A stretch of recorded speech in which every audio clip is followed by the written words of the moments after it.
Hello friends, मैं S के Saini MAIC group में एक बार और आपका स्वागत है। और आज हम लोग पढ़ेंगे भारत में सहकारी bank, cooperative bank in India. इसके पहले हम लोगों ने देखा कि विश्व में सहकारिता का सूत्रपात कब और कैसे, कहां और हुआ। तो हमने बताया था कि 19वीं शताब्दी के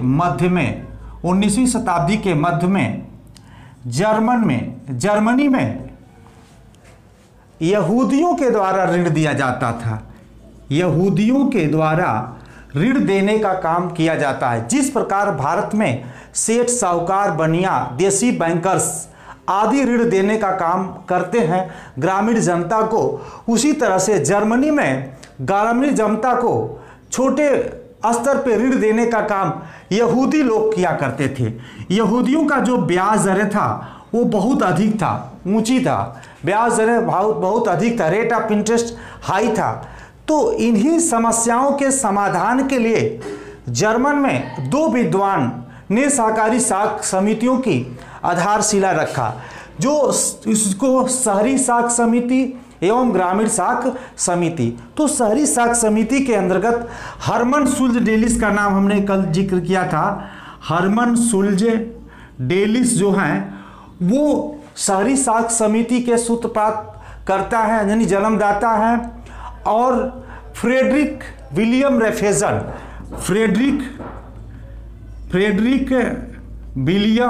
रेफेजन वो ग्रामीण साख समिति के जनक माने जाते हैं। सूत्रपात उनके द्वारा किया गया। तो हमने देखा विश्व स्तर पे सर्वप्रथम शहरी ग्रामीण साख समिति की स्थापना हरमन सुल्ज डेलिस के द्वारा और ग्रामीण साख समिति की स्थापना फ्रेडरिक विलियम रेफेजन के द्वारा किया गया था, जो स्वयं अपनी आर्थिक सहायता के लिए एक संगठन का निर्माण करते हैं। उसी तर्ज पे भारत में भी भारत सहकारी बैंक की स्थापना का एक विचार उत्पन्न हुआ, कोऑपरेटिव बैंक इन इंडिया का विचार उत्पन्न हुआ। मैं एक आपको परिभाषा सुनाना चाहता हूं कि भारतीय किसान ऋणों के तले जन्म लेते हैं। भारतीय किसान ऋणों के तले जन्म लेते हैं और ऋणों का बोझ ढोते ढोते ऋणों के तले दब करके मर जाते हैं।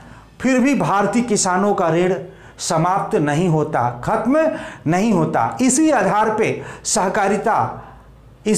पे सहकारिता की व्यवस्था की गई है, जिससे भारतीय किसान ऋणग्रस्तता के शिकार से मुक्त हो सके। लेकिन यह भी जान लीजिए, भारतीय किसानों का ऋण उस जल्लाद के रस्सी के समान है। जैसे ही वो लीवर खींचता है और किसान फांसी पे लटक जाता, तो कर्ज उस रस्सी के समान है जो फांसी का फंदा बनता है। तो किसानों के लिए कर्ज उसी फांसी के फंदे के समान है। फिर इन समस्याओं के समाधान के लिए भारत में सहकारी बैंक की स्थापना पे जोर दिया गया। सहकारी बैंक की स्थापना के आधारशिला का जो श्रेय जाता है भारत में, वो है फ्रेडरिक निकल्सन ने भारत में सहकारी साख समितियों का सूत्रपात किया। इनका एक विचार था कि भारतीय किसानों की ऋणग्रस्तता को दूर करने के लिए, भारतीय किसानों की समस्या को दूर करने के लिए, भारतीय किसानों को कृषि से संबंधित आर्थिक समस्या को दूर करने के लिए भारत में एक जर्मनी के भांति सहकारी साख समितियों की स्थापना होनी चाहिए। और इसी के साथ 1895 में यानी कृषि साख समिति उपलब्ध कराने के लिए फ्रेडरिक निकल्सन ने सरकार से सिफारिश की कि भारत में सहकारी साख समिति की स्थापना हो जाए तो देश के किसानों के लिए बेहतर होगा। उसी तर्ज पे, उसी उद्देश्य से 1895 में किसानों के लिए कृषि बैंक स्थापित करने का भी सुझाव दिया था। कृषि बैंक 1895 में कृषि बैंक स्थापित करने का भी सुझाव दिया था। कितने? फ्रेडरिक निकलसन ने भारत में सहकारी साख समिति के सूत्रपात या जन्मदाता या श्रेय अगर जाता है तो फ्रेडरिक निकलसन को जाता है। ये भारतीय किसानों की ऋणग्रस्तता को देखते हुए भारत सरकार से यह सिफारिश किया था कि भारत में भी जर्मनी की भांति सहकारी बैंक आदि संस्थाओं की स्थापना होनी चाहिए। और उसी दौरान 1895 में यह भी सिफारिश किया था कि भारत में अगर कृषि बैंक की स्थापना हो जाती तो भारतीय समस्या, किसानों की भारतीय समस्या समाप्त हो जाती है।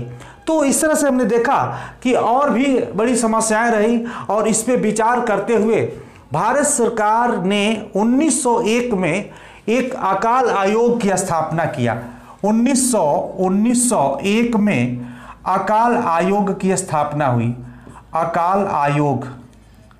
और अकाल आयोग की स्थापना हुई और अकाल आयोग की सिफारिश भी थी भारत सरकार को कि भारत में कृषि सहकारी साख समिति की स्थापना कर दिया जाए। यानी अकाल आयोग ने भी सरकार को सुझाव दिया कि भारत में सहकारी साख समिति की स्थापना अगर कर दिया जाता तो बड़ा ही अच्छा होता किसानों के लिए। उसी के सिफारिश के आधार पे 1904 में भारत में पहला सहकारी अधिनियम पारित किया गया।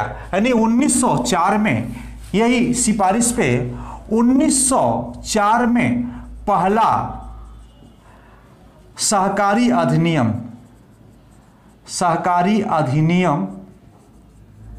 पारित किया गया। 1904 में पहला सहकारी अधिनियम पारित किया गया जिसमें केवल प्राथमिक साख समितियों का गठन किया गया। 1904 में पहला सहकारी अधिनियम पास किया गया जिसमें प्राथमिक साख समिति की स्थापना की गई। ध्यान दीजिए, 1904 में पहला सहकारी अधिनियम पास किया गया जिसमें प्राथमिक सहकारी समिति की स्थापना का सुझाव दिया गया था। प्राथमिक सहकारी समिति से तात्पर्य है ग्रामीण गांव में समस्या के समाधान के लिए, ग्रामीण जनता की समस्या के समाधान के लिए फर्स्ट स्टेज प्राथमिक सहकारी साख समितियों की स्थापना किया गया 1904 में। लेकिन फिर भी इसकी मांग होती रही कि अगर इसका विस्तार किया जाता तो भारत के सभी वर्गों को इस तरह के समितियों के द्वारा लाभ होता। तो 1912 में एक नया सहकारी अधिनियम पारित किया गया। 1912 में यहाँ पे लिखते हैं 1912 में एक नया सहकारी अधिनियम पारित किया गया जिसके अंतर्गत केंद्रीय सहकारी बैंक एवं राज्य सहकारी बैंक की स्थापना का उसमें प्रस्ताव पारित किया गया। यानी हम कह सकते हैं कि 1904 में जो अधिनियम पारित हुआ था, सहकारी अधिनियम पारित हुआ था, उस पे केवल प्राथमिक सहकारी साख समिति की स्थापना का सुझाव दिया गया था। और 1912 में जो सहकारी अधिनियम पारित किया गया उसमें केंद्रीय सहकारी बैंक एवं राज्य सहकारी बैंक की स्थापना का उसमें श्रेय दिया गया, एक प्रस्ताव पारित किया गया। उसके बाद मैकलेगन समिति की सिफारिश आई। मैकलेगन समिति की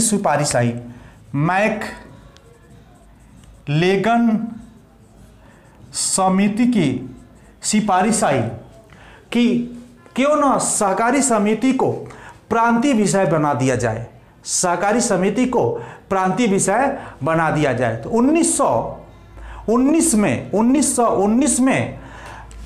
1919 में ये मैकलेगन समिति के सुझाव पे 1919 में सहकारी बैंक को प्रांतीय विषय बना दिया गया।